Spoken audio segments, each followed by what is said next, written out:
अहिल्यादेवी होळकर शेतकरी कर्जमाफी योजनेनंतरही 1950 कोटी रुपये कर्ज थकीत राहणार आहे।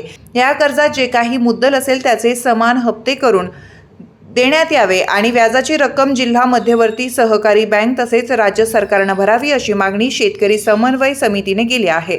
या संदर्भात जिल्हाधिकारी आयुष प्रसाद यांची भेट घेऊन चर्चा करण्यात आली आहे। यावेळी समन्वय समितीचे अध्यक्ष भगवान बोराडे, 938 आदिवासी सहकारी संस्थेचे राज्य अध्यक्ष कैलास बोरसे, बाळासाहेब बोरस्ते, बाळासाहेब पाटील, रमेश बोरस्ते, दिलीप पाटील उपस्थित होते। कर्जमाफीसाठी 3 वर्षापासून जिल्हाधिकारी कार्यालयासमोर धरणे आंदोलन सुरू आहे।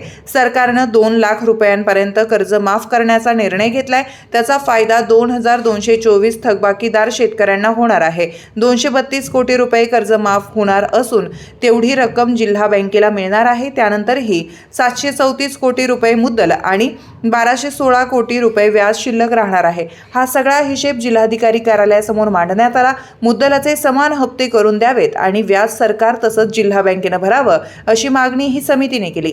सरकारपर्यंत मागणी पोहोचवण्याचं आश्वासन जिल्हाधिकारी यांनी दिलं।